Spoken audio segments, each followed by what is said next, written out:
What's going on, YouTube? Welcome back to the channel. Thank you for joining me today. If it's your first time, welcome to the channel.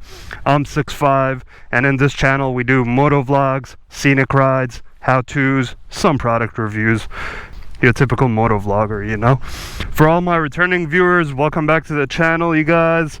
Thank you all so much for tuning in. Thanks for subscribing, and thank you all for hitting that like button. Alright, so in today's video, we're actually going to talk about the new shock that I installed on the 2020 Softail Street Bob.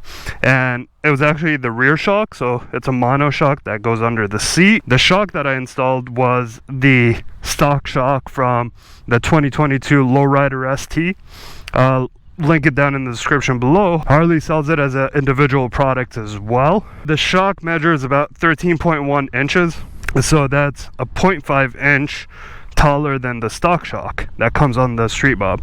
But in addition to that, it's got like really good dampening, right? Because it's geared towards a more sport touring motorcycle.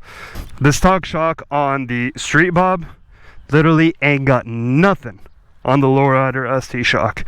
I actually never thought about how much I hated the stock Street Bob shock until I put this one on and went out for a ride, did a long ride, went to Daytona, came back to West Palm. I mean, it performed flawlessly, felt so good, and I love it. I'm pretty sure that you got some aftermarket shocks out there that are way better than the Harley stock shock, right? Like my friend Rem, who actually sold me this shock.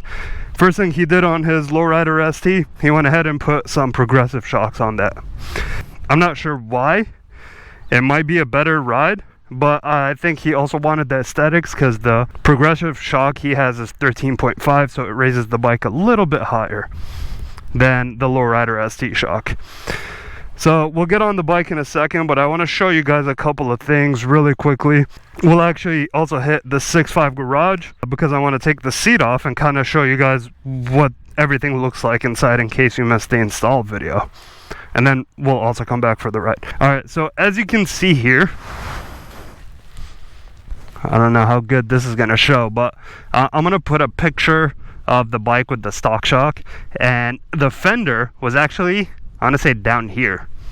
It like completely covered the top part of the rear tire. So as you can see with the 13.5, it actually raised it up a little more. And you can see this little gap over here. It's not too high, not too low. It is just perfect. And then you can tell from here as well. Yep, you'll see the shock right there. You can tell from here how you got this little gap because it kind of pushed the swing arm out a little bit. Maybe it didn't really push it, it just lifted up the fender so it kind of shows up a little bit more. Alright, let's go ahead and hit up the garage. Just then. Alright, so as promised, we're back at the 6.5 garage, and basically I wanted to just show you guys the mechanics under the seat, basically, of how this thing is set up right here. So as you can see, this one has one cartridge right here, and this is the actual shock, right?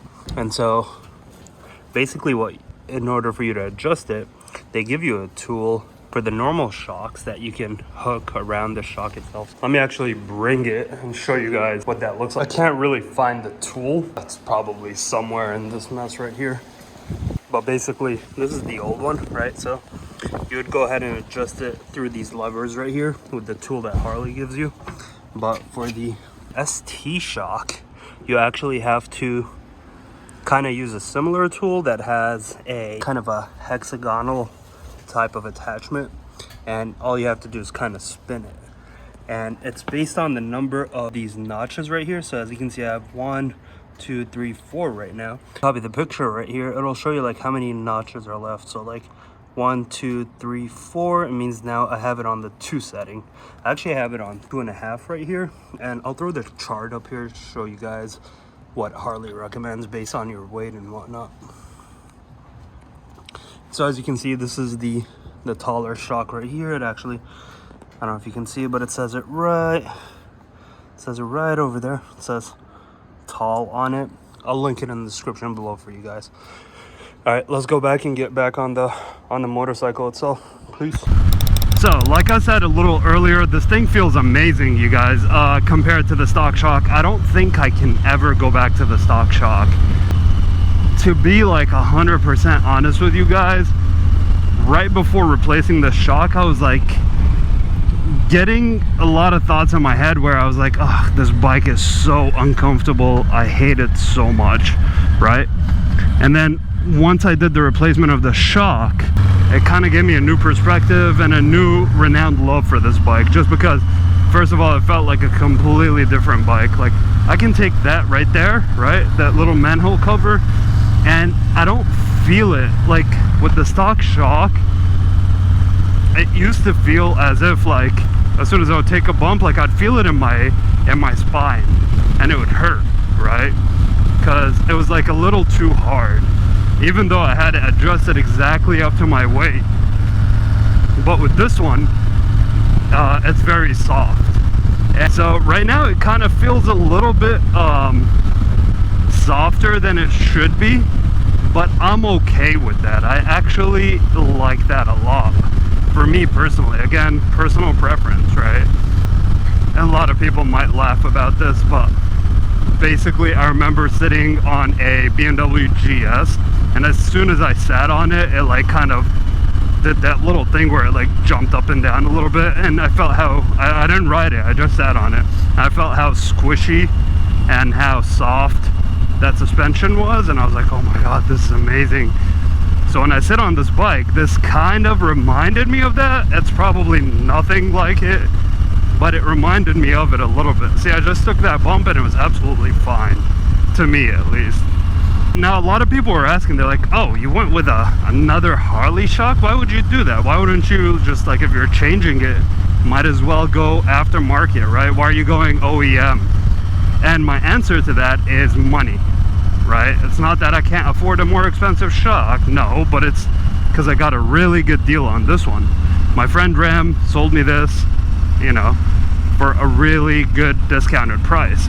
When you look at the Harley website and you take a look at this shock right here, it's the one that's labeled tall, right? And I'm gonna link it right here and link the price right here. It's about 450 bucks, right? So I got it at a pretty much 60% discount or 70% discount, and he had only used it for like probably 30 miles. You know what I mean? So it was like brand new before he put his progressive shock on there, and so that was perfect for me, and I am glad I did it, because I can tell you this monoshock actually made the trip to Daytona so good.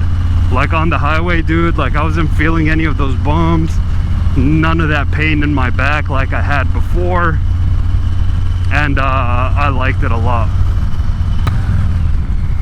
If you haven't watched the install video, I'll link it up here, link it in the description down below as well. Check that out, just so you can get an idea of the mechanics that kind of go behind how these monoshocks work on the Softail frame. Take a look at it.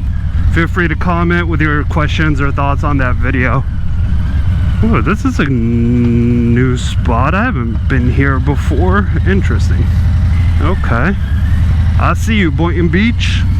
Anyway, so like I was saying, feel free to hit me up with your questions if you have any questions, if anybody's interested in doing what I did here. I had one guy reach out to me on Facebook who had watched my video, and he sent me a listing of a similar shock on Facebook Marketplace that somebody was selling, and he was wanting to confirm if that's the same one, and he did it because he could not stand the stock shock, basically. And so I don't know how many more people are actually going to do that versus actually going to spend the money to buying something like an All-Ins or a Fox Shocks or whatever, you know, one of these big brand third-party companies. I'm not sure how many are actually going to stick with the Harley OEM stuff, but if you do, and if you have any questions, feel free to hit me up and I will answer you guys to the best of my knowledge. As always, you guys, thank you so much for watching. I really appreciate you taking the time out of your busy schedules and your busy days and, you know, tuning into my little videos. If you enjoyed this video, please go ahead. Don't forget to hit that like button.